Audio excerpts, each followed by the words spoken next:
Good afternoon my dear students, welcome to my channel Prabhu की पढ़ाई। और क्लास 12th में एक टॉपिक है हमारा जो कि छोटा हुआ है और जिसे कहते हैं एलिमेंट्री ऑपरेशन।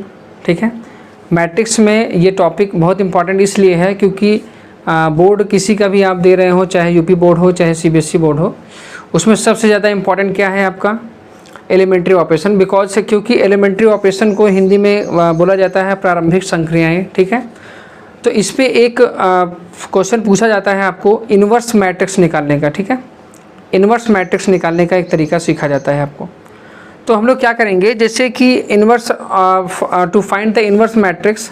देखो, इन्वर्स मैट्रिक्स निकालना हम लोग दो जगह सीखे हुए हैं। ठीक है, पहला तो हम लोग मैट्रिक्स में सीखेंगे by elimination, by elementary operation, जिसे कहते हैं प्रारंभिक संक्रियाएं। ठीक है, दूसरा हमने सीखा हुआ है डिटर्मिनेंट में। ठीक है, डिटर्मिनेंट में हम लोग एडजॉइंट वाली कॉन्सेप्ट से inverse of matrix find out किए हुए हैं। ठीक है, तो ये जो टॉपिक हमारा जो बचा हुआ है इसको कंप्लीट करना है हमको। आज मैं आपको सिखाऊंगा कि एलिमेंट्री ऑपरेशन से किस तरीके से, इसे इंग्लिश में ट्रांसफॉर्मेशन मेथड भी कहते हैं। ठीक है, to find the inverse of a matrix by the transformation method या बाय द एलिमेंट्री ऑपरेशन। ठीक है, तो हम लोग पहले ये सीख लेते हैं कि एलिमेंट्री ऑपरेशन का जो एक बेसिक कॉन्सेप्ट है वो क्या है। ठीक है, एलिमेंट्री ऑपरेशन में आपको 3 ऑपरेशन पे ध्यान रखना पड़ेगा, मतलब 3 ऑपरेशन आपको परफॉर्म करना है। सबसे पहला ऑपरेशन क्या है, देखिए उसको एक तरीके से हम लोग ये मान लेते हैं बेटा कि हम लोग उसको रूल समझ लेते हैं। क्या समझ लेते हैं बेटा, उसको हम लोग रूल समझ लेते हैं।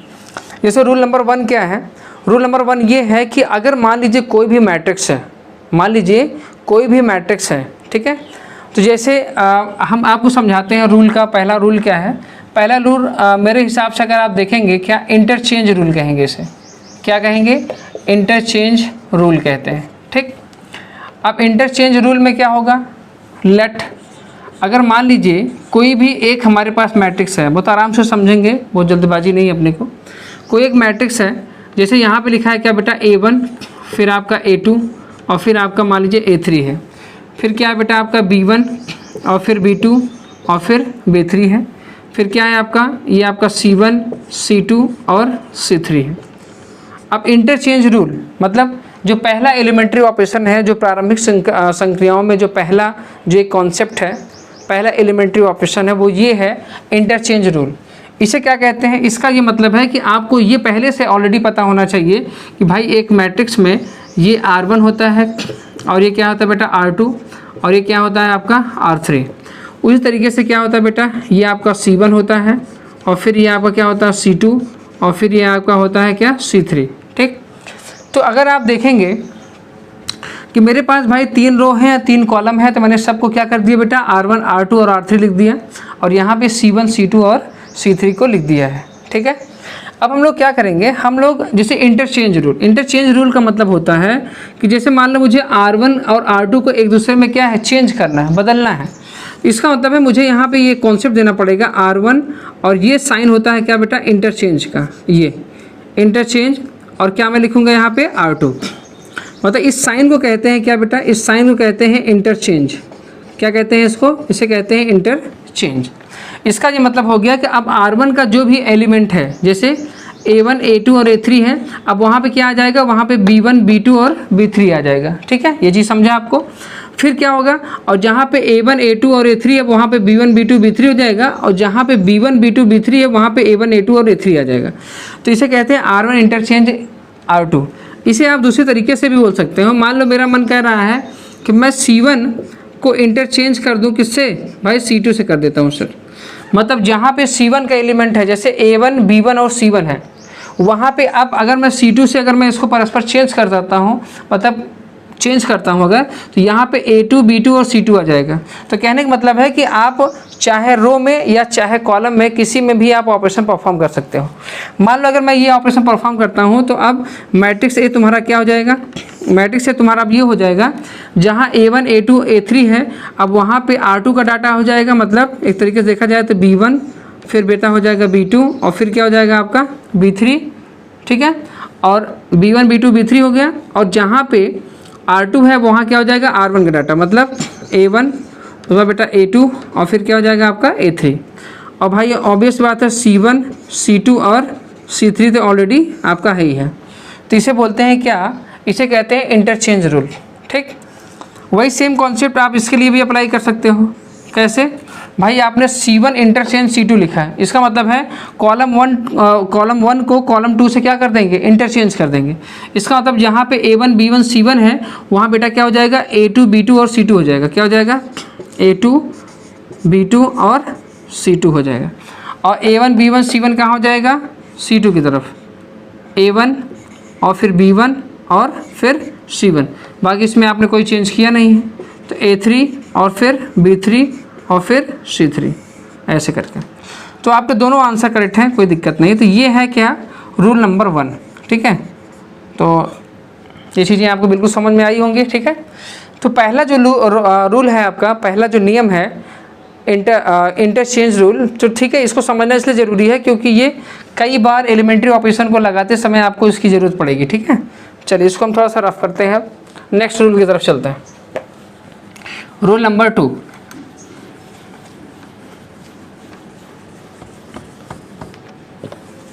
देखिए रूल नंबर 2 ये कहता है आपका, रूल नंबर 2 एलिमेंट्री ऑपरेशन का ये एक कॉन्सेप्ट है आपका। ठीक है, तो देखो रूल नंबर 2 आपका ये कहता है कि अगर मान लीजिए कोई भी रो या कॉलम है, हम सबसे पहले किसी एक स्टैंडर्ड पहले ले लेते हैं। पहले हमने जैसे ले लिया क्या, A1, ठीक है, उसके बाद फिर मैंने क्या किया भाई, A2 और A3।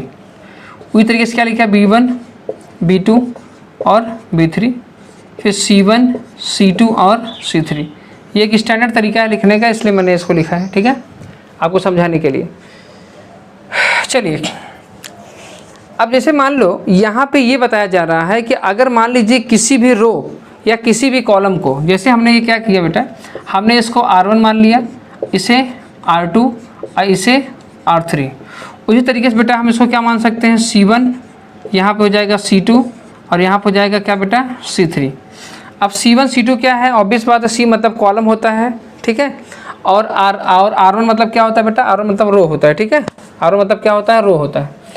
तो अब जैसे मान लो कि रूल नंबर 2 ये है कि आप किसी भी रो या किसी भी कॉलम में किसी एक नॉन नेगेटिव नंबर मतलब के किसी भी एक कांस्टेंट से मल्टीप्लाई कर सकते हो या उसे डिवाइड कर सकते हो, ये आपके ऊपर डिपेंड है। जैसे मेरा मन कर रहा है कि मैंने लिखा क्या कि R1 इक्वल टू, मैं लिखा के R1, मैं लिखा क्या, R1 इक्वल टू के R1। तो अब इसका मतलब ये हो गया कि भाई R1 का जो एलिमेंट है उसमें के से हम लोग मल्टीप्लाई कर सकते हैं ना, के से मल्टीप्लाई। तो ऑब्वियस बात है, अब ये जो हमारा जो मैट्रिक्स A है वहाँ पे क्या हो जाएगा, वहाँ हो जाएगा k इंटू A1, फिर हो जाएगा k इंटू A2, फिर हो जाएगा क्या बेटा, ये हो जाएगा k इंटू A3, फिर हो जाएगा B1, फिर हो जाएगा B2 और फिर हो जाएगा B3, फिर क्या है बेटा C1 और C2 और क्या हो जाएगा C3, इस तरीके से। तो रूल नंबर 2 आपका यही है कि आप किसी भी रो या किसी भी कॉलम में किसी एक कांस्टेंट से आप मल्टीप्लाई कर सकते हो। ठीक है, इस तरीके से। तो अब जैसे आपने जैसे रो में अप्लाई किया तो आप किसी कॉलम में भी आप कर सकते हो, किसी कॉलम में भी आप कर सकते हो। मतलब जो ऑपरेशन आप रो के साथ अप्लाई कर सकते हो वो आप किसी कॉलम के साथ भी अप्लाई कर सकते हैं आप। ठीक है, इस तरीके से करके। तो ये रूल जो है आपकी किताब में भी दिया गया है। ठीक है, अब जैसे मान लो न्यूमेरिकली हम लोग इस पर एक एग्जांपल ले लेते हैं आपको समझाने के लिए। जैसे मान लो यहाँ पे एक एग्जांपल लिखा है 1 2 और 1, आपकी किताब का एग्जांपल लेते हैं -1, ठीक, -1, फिर क्या है √3 है और फिर 1 है। ठीक है, अब जैसे इनके हिसाब से जैसे मान लो मेरा मन कर रहा है कि हम किसी भी कॉलम को, जैसे मैंने लिखा कि C3 इक्वल टू 1/7 C3 लिखा। इसका मतलब ये हो गया कि अब C3 मतलब हो गया, देखो कॉलम 1 2 और 3 लिखा है, कह दो हाँ। तब जैसे मान लो कॉलम 3 को हम लोग 1/7 से क्या कर रहे हैं, मल्टीप्लाई कर रहे हैं। तो अब देखो यहाँ पे ये बदल जाएगा। अब मुझे पता है C1 C2 में मैंने कोई बदलाव नहीं किया, मैं इसको ऐसे लिख दूंगा -1 और ये जाएगा कितना √3। मैंने 1/7 से मल्टीप्लाई किया, मतलब यहाँ पे 1/7 हो जाएगा और यहाँ पे भी 1/7 हो जाएगा। ठीक है, इस तरीके से आपका ये आंसर हो जाएगा। तो रूल नंबर 2 मतलब क्या हो गया, किसी भी नॉन नेगेटिव नंबर से हम लोग क्या कर देंगे भाई, इसको मल्टीप्लाई कर देंगे। ठीक है, इस तरीके से। तो ये हो गया आपका रूल नंबर 2। देखो रूल को समझना इसलिए ज़रूरी है क्योंकि एलिमेंट्री ऑपरेशन में जब मैं आपको क्वेश्चन बताऊँगा तो ये चीज़ें आपको आनी चाहिए। ठीक है। ऐसा कर सकते हैं हम लोग, मतलब किसी भी कांस्टेंट से हम लोग किसी भी रो या किसी भी कॉलम का कर सकते हैं, मल्टीप्लाई कर सकते हैं। चलिए रूल नंबर 3 की तरफ चलते हैं। रूल नंबर 3 क्या कहता है वो भी समझ लेते हैं। क्या है रूल नंबर 3? देखिए रूल नंबर 3 क्या है आपसे, कि जैसे मान लीजिए जैसे यहाँ पे लिखा गया है आपको, रूल नंबर 3 में हम लोग ऐसा करेंगे, जैसे मान लो एक ऑपरेशन परफॉर्म करते हैं। जैसे कैसे, पहले मैं एक स्टैंडर्ड बता देता हूँ, उसके बाद मैं आपको फिर आगे समझाता हूँ, ठीक है। जैसे मान लो लिखा है क्या बेटा, A1 A2 और A3, फिर आपका है B1 B2 और B3, ठीक, इतना ही लेते हैं पहले। इसका ऑर्डर अगर देखा जाए तो भाई ऑब्वियस बात है 2 क्रॉस कितना है बेटा, 3 है। मान लीजिए मैंने R1 को लिखा, बात समझिए, R1 को लिखा, और मैंने R1 को लिखा कैसे बेटा, R1 और प्लस R2 कर दिया, और ये जो ऑपरेशन परफॉर्म हुआ ये जाके कहाँ स्टोर हो गया, R1 में। मतलब R1 और R2 को मैंने ऐड किया, और ऐड करने के बाद मैं कहाँ स्टोर कर दिया, R1 में। मतलब लेफ्ट साइड जो भी वैल्यू लिखी रहेगी उसी में चीज आपका कुछ ना कुछ चेंज होगा। अब इसे इस हिसाब से अगर देखा जाए तो यहाँ पे क्या आने वाला है भाई, यहाँ पे A1, अब देखो अगर देखा जाए बेटा तो ये हमारे पास क्या है, R1 है, और ये हमारे पास क्या है आपका R2 है। अब ये दोनों ऐड होंगे, मतलब A1 और B1 ऐड होके कहाँ स्टोर हो जाएंगे, R1 में। तो इसका मतलब है यहाँ पे जो वैल्यू आएगी A1 प्लस B1 हो जाएगा, यहाँ जो वैल्यू आएगी वो A2 प्लस B2 हो जाएगा, यहाँ जो वैल्यू आएगा वो A3 प्लस B3 हो जाएगा। और क्या मैंने R2 में कोई चेंज किया है, नहीं। तो ये रूल है आपका। अब यहाँ पे इसका मतलब हो गया आपका B1, ये हो गया आपका B2, ये हो गया आपका B3, ऐसे करके। तो ये हो गया रूल नंबर 3। मतलब किसी भी रो या किसी भी कॉलम को आप क्या कर सकते हैं, एक साथ ऐड या सब्ट्रैक्ट कर सकते हैं। मान लीजिए मेरा मन ऐसे कर रहा है, इसी क्वेश्चन को सेम करने के लिए मेरा मन ऐसे कर रहा है, और मैं चला जाता हूँ। मेरा मन कह रहा है कि मैं लिखूँ C1 equal to C1 minus C2 लिख दूँ, ठीक। मतलब कॉलम 1 को कॉलम 2 से मल्टीप्लाई करेंगे, जो रिजल्ट आएगा वो कहाँ स्टोर हो जाएगा, जाके C1 में। इसका मतलब है कि अब देखो यही सेम क्वेश्चन क्या बनने वाला है, देखो अब C1 जगह क्या है, A1 है, और C2 जगह क्या है, A2 है। अब A1 माइनस A2 कहाँ स्टोर होगा, C1 में। देखो C1 में, तो यहाँ क्या हो जाएगा बेटा, ये हो जाएगा A1 माइनस क्या हो जाएगा आपका A2, और उसी तरीके से यहाँ क्या हो जाएगा, यहाँ पे B1 माइनस क्या हो जाएगा आपका B2। अब क्या मैंने जो भी चेंज किया है, जो भी ऑपरेशन परफॉर्म किया है वो C1 के साथ किया है। मैंने ना तो C2 में कोई चेंज किया और ना ही C3 में कोई चेंज किया। इसका मतलब मैं क्या करूँगा, मैंने जब C1 पे ऑपरेशन परफॉर्म कर दिया तो मैं C2 और C3 के डाटा को सेम टू सेम वैसे ही नोट कर लूँगा। मतलब A2 और फिर क्या हो जाएगा बेटा B2, फिर आपको जाएगा A3 और क्या हो जाएगा आपका B3, इस तरीके से ऐसे करके। मतलब कहने का मतलब है कि जो ऑपरेशन आप रो के साथ करते हैं वही सेम ऑपरेशन आप कॉलम के साथ भी कर सकते हो, ठीक है। चलिए जैसे मान लीजिए इस पर कोई भी अपने को मान लो कोई एक क्वेश्चन अगर आपको लगाना ही है, कोई एग्जांपल ले लेते हैं हम लोग, ठीक है। इस पर मैं आपको सिखाता हूँ कैसे। देखिए इस पर एक एग्जांपल ले लेते हैं, किताब का ही कोई ले लेते हैं।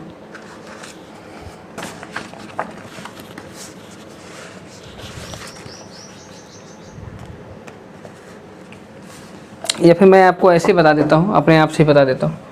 जैसे मान लो हमने कोई एक मैट्रिक्स ए लिया, ठीक। अब उसके बाद मैंने लिखा यहाँ पे 5 6, यहाँ मैंने लिखा 4 2, ठीक है, 4 2 लिखा मैंने। उसके बाद फिर 4 2 लिखा, यहाँ पे लिखा मैंने 1 और 2, ऐसे करके। अब मान लो मुझे ऑपरेशन नंबर 3 को इस्तेमाल करना है, ऑपरेशन नंबर 3 को यूज करना है अगर, तो अगर मुझे मान लो इस मैट्रिक्स को थोड़ा सा सिंप्लीफाई करना है तो मैं क्या करूँगा, मैं यहाँ लिखूँगा C1 इक्वल टू क्या, मैं C1 माइनस C2 नहीं लिख सकता, C1 और माइनस क्या लिख सकता हूँ मैं, C2 लिख सकता हूँ ना। C1 माइनस क्या लिख सकता हूँ, C2। तो उस हिसाब से अगर देखा जाए तो A इक्वल टू क्या हो जाएगा, C1 माइनस C2। तो अब देखो C1 का जो एलिमेंट है वो कितना है, 5 है, और C2 का एलिमेंट कितना है, 4 है। तो 5 माइनस 4 कितना आया, 5 माइनस 4 कितना आया भाई, 1। 1 कहाँ स्टोर हो जाएगा, C1 में। तो यहाँ कितना आ गया, सर 1 आ गया, ठीक। उसी तरीके से 6 माइनस 2 कर दिया तो मेरा कितना आ गया, 4। 4 कहाँ स्टोर हो जाएगा, सर C1 में। देखो लेफ्ट साइड में जो मैं लिखूँगा उसी में मात्र चेंज होगा बस, बाकी किसी में कोई चेंज नहीं होगा। बाकी फिर क्या आ गया, 4 फिर 2 फिर आपका 1 और फिर 2। देख रहे हैं आप, ऐसे करके।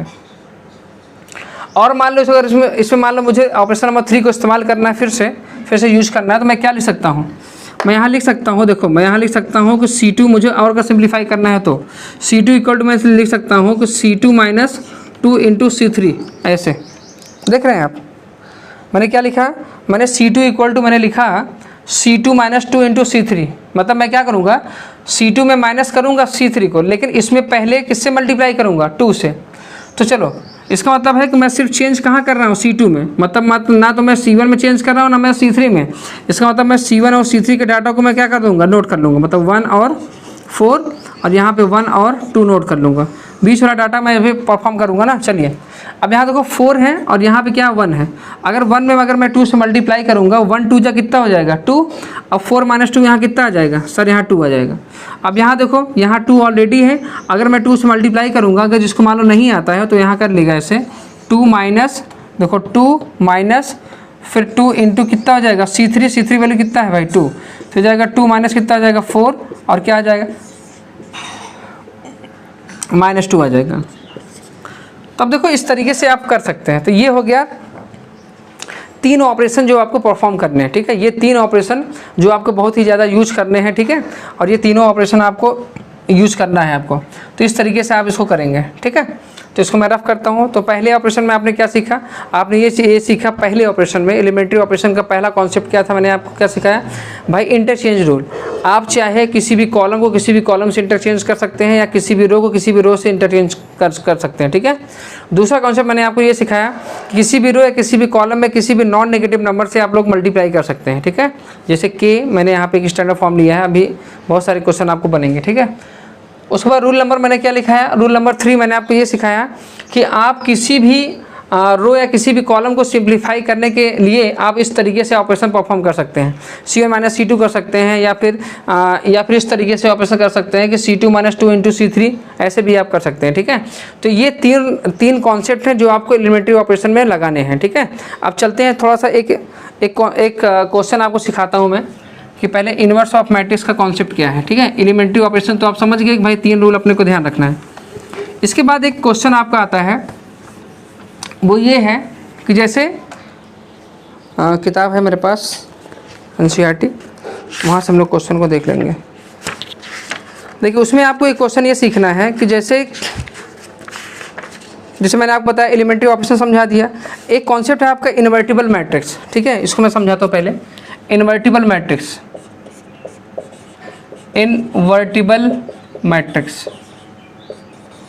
ये क्या होता है भाई, इन्वर्टिबल मैट्रिक्स का मतलब ये हो गया, देखो मैं पहले आपको कॉन्सेप्ट समझाता हूँ। कॉन्सेप्ट ये है कि अगर मान लीजिए कोई भी एक क्या है हमारा, एक मैट्रिक्स है, हम कह रहे हैं मेरा ये मैट्रिक्स का ऑर्डर कितना है भाई 2 क्रॉस 2 है। तो इन्वर्टिबल मैट्रिक्स वो मैट्रिक्स होता है, जैसे मान लीजिए कोई एक मैट्रिक्स हमारा A है, उसका ऑर्डर क्या है 2 क्रॉस 2 है, वही सेम ऑर्डर का मेरा दूसरा मैट्रिक्स होना चाहिए। जैसे 2 क्रॉस 2 का वही सेम ऑर्डर का मुझे दूसरा मैट्रिक्स होना चाहिए। अगर ऐसा है तो अगर मैं A को B से मल्टीप्लाई करूं या मैं B को A से मल्टीप्लाई करूं तो मुझे एक आइडेंटिटी मैट्रिक्स मिलना चाहिए, देखो यहाँ से तक कह रहा है कि इफ़ अ स्क्वायर मैट्रिक्स, मतलब A एक स्क्वायर मैट्रिक्स है। स्क्वायर मैट्रिक्स क्यों, तो पता ही है क्योंकि number of row equal to number of column है, इसलिए, ठीक है।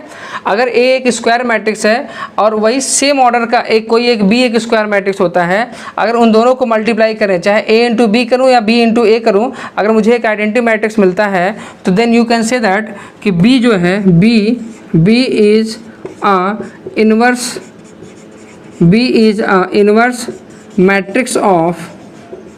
इन्वर्स मैट्रिक्स ऑफ A, ये आप कर सकते हैं, ठीक है। और यहाँ पे एक लाइन और भी लिख सकते हैं क्या कि it is denoted as A inverse, उसको हम लोग A इन्वर्स बोलेंगे, ठीक है, ऐसे करके। तो याद रखिए आप कि अगर कोई 2 स्क्वायर मैट्रिक्स हैं सेम ऑर्डर के, अगर उनको मल्टीप्लाई कर दें, चाहे A इंटू B करूँ या B इंटू A करूँ, अगर एक आइडेंटिटी मैट्रिक्स अगर मुझे मिलता है, मतलब यहाँ पे अगर देखा जाए ऑर्डर 2 क्रॉस 2 है, तो आइडेंटिटी मैट्रिक्स का जो ऑर्डर मिलेगा वो 1 0 और 0 1 मिलेगा। इसी को बोलते हैं हम लोग 2 क्रॉस 2 आइडेंटिटी मैट्रिक्स कहते हैं, ठीक है। अगर ऐसा मिलता है तो B is the inverse matrix of A, मतलब बी क्या है वो ए का एक इन्वर्स मैट्रिक्स होगा और उसे ए इन्वर्स से हम लोग डिनोट कर सकते हैं, ठीक है। तो इन्वर्टिबल मैट्रिक्स का ये एक छोटा सा कॉन्सेप्ट था जो मैंने आपको सिखाया। आगे चलते हैं हम लोग। कह रहा है कि inverse of square matrix if is exist, ठीक है। ये कब एग्जिस्ट करेगा, ये है एक क्वेश्चन। अच्छा चलिए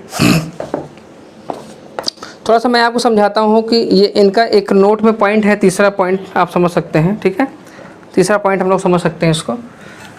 जैसे कह रहा है कि किन मैट्रिक्स का हम लोग इन्वर्स निकाल सकते हैं, ये एक अच्छा पॉइंट है कि ऐसे कैसे पहचान लेंगे कि भाई हम लोग मैट्रिक्स निकालें। अब सुनो ध्यान से, जैसे मान लो कि अगर हम लोग कोई भी एक मैट्रिक्स लिखे ऐसे करके 5 2 4 6 और 8 मैंने लिखा, ठीक। एक मैट्रिक्स हमने क्या लिखा, बी लिखा, ठीक। एक मैट्रिक्स क्या लिखा बेटा, हमने बी लिखा। हम लिखा 2 4 और मैंने कहा 6, ये भी एक मैट्रिक्स है, ठीक। मैंने एक मैट्रिक्स सी लिखा, मैंने लिखा 2 4 और 0 और 0 ऐसे लिखा। अब देखो ये एक स्क्वायर मैट्रिक्स है, पहली चीज़ कह दो हाँ।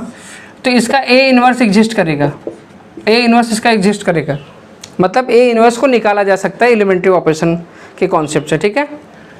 यहाँ नहीं निकाला जा सकता क्योंकि अगर यहाँ देखा जाए तो यहाँ पे 1×3 है इसका ऑर्डर, ठीक है।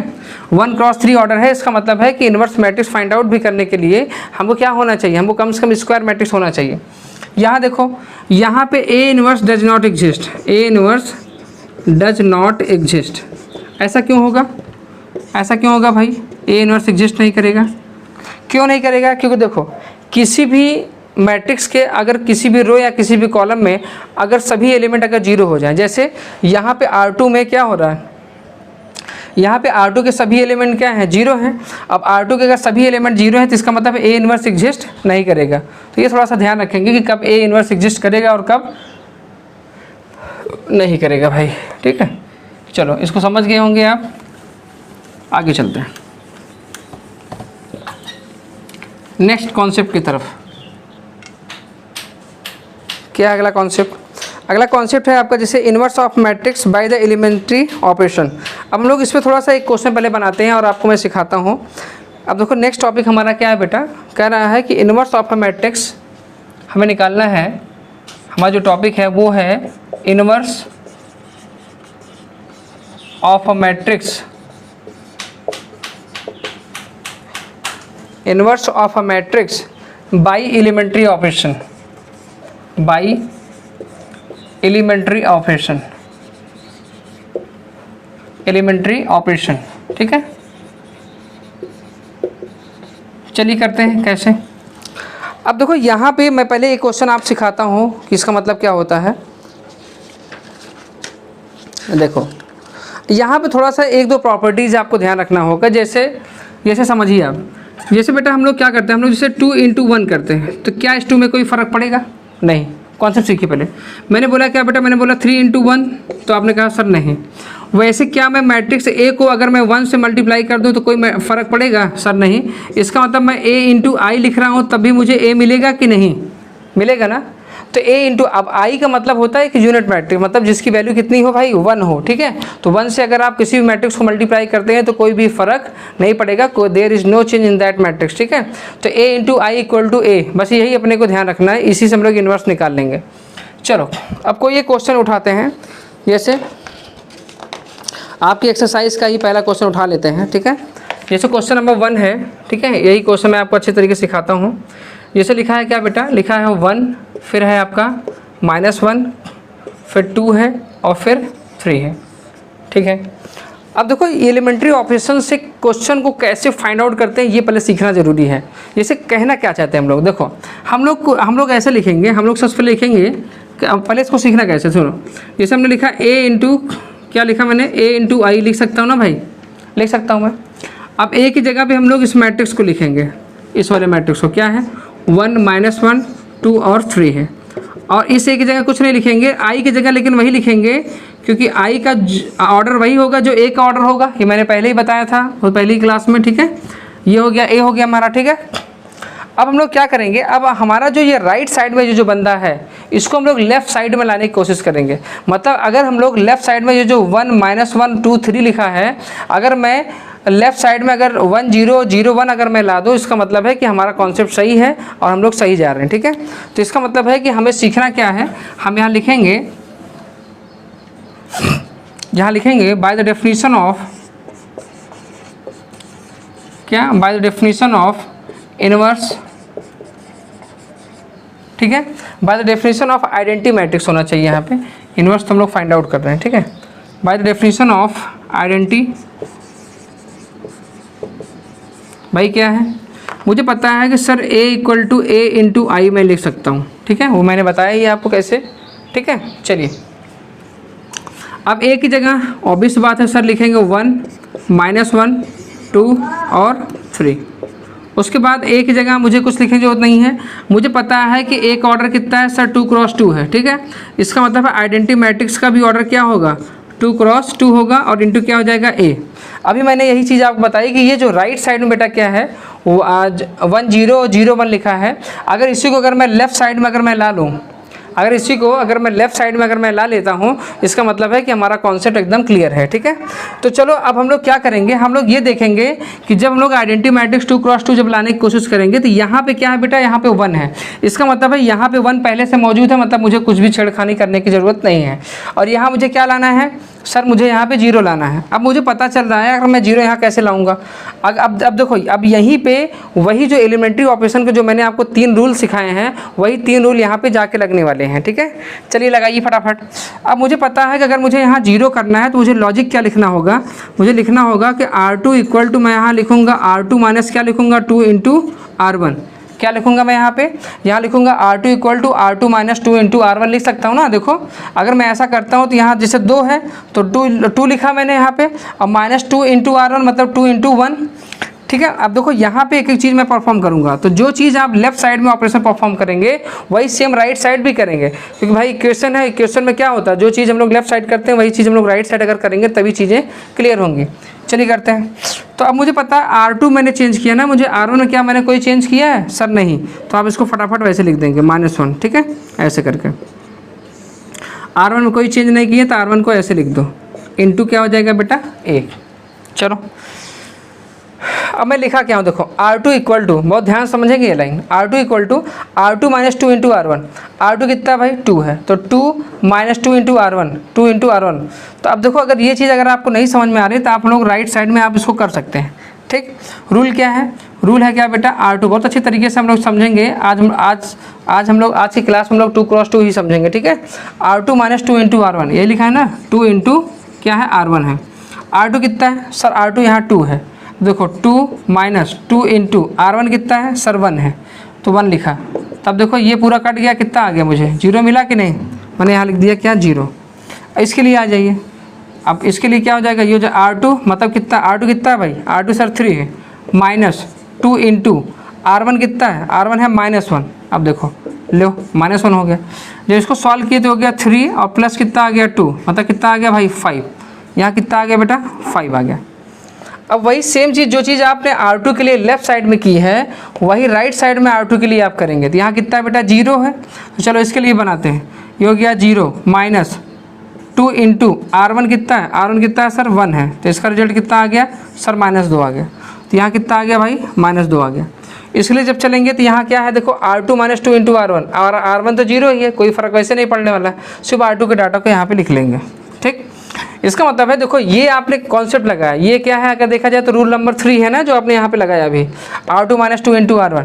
तो ये हो गया हम लोग, देखो यहाँ 1 आ गया, यहाँ 0 आ गया। अब आगे चलेंगे, अब हमारे दिमाग में आएगा यार अब क्या करें, अब कैसे करना होगा क्वेश्चन को। अब अगर आप देखेंगे तो मुझे पता है यहाँ मुझे करना क्या है, यहाँ मुझे करना क्या है सर, यहाँ तो आपको जैसे यहाँ 1 है तो यहाँ मुझे क्या लाना होगा भाई 1 देखो यहाँ 1 है तो यहाँ 1 है ना, मुझे 1 लाना है ना यहाँ पे। इसका मतलब यहाँ पे 5 है तो इसका मतलब मुझे क्या करना होगा, मुझे इस 5 को इसी तरीके से गायब करना होगा। तो चलिए करते हैं, गायब करते हैं भाई। जब गायब करेंगे तो अब देखो, अब क्वेश्चन को आगे लेके चलते हैं, क्वेश्चन को थोड़ा सा आगे लेके चलते हैं। अब मुझे पता है कि अगर मैं R2 को अगर मैं 5 से डिवाइड कर दूँ तो क्या मेरा काम बन जाएगा, मुझे लग रहा है बन जाएगा। मैंने यहाँ पे सिर्फ एक लाइन लिखा क्या, R2 इक्वल टू 1/5 R2, बस यहाँ 1 आ जाएगा, क्योंकि देखो क्या होता है जब डिजिट्स बड़ी होती है पहले उन्हें छोटे करने की कोशिश करिए आप। चलो तो इसका मतलब मैंने क्या R1 कोई चेंज किया सर? नहीं, तो इसको लिख लेंगे फटाफट। क्या है यहाँ है 1 है और फिर -1 है। अब यहाँ तो 0 है, अब 0 डिवाइड बाई 5 करोगे तो मुझे 0 ही मिलना है। अब 5 डिवाइड बाई 5 करो कितना मिलेगा सर? यहाँ पे 1 आ जाएगा। चलो ठीक है, यहाँ पहुँच गए हम लोग।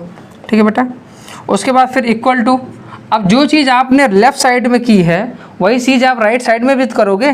तो R1 के लिए मुझे पता है 1 और 0 R1 के लिए होगा, R2 के लिए -2 और 1 लिखा है ना, तो यहाँ कितना हो जाएगा?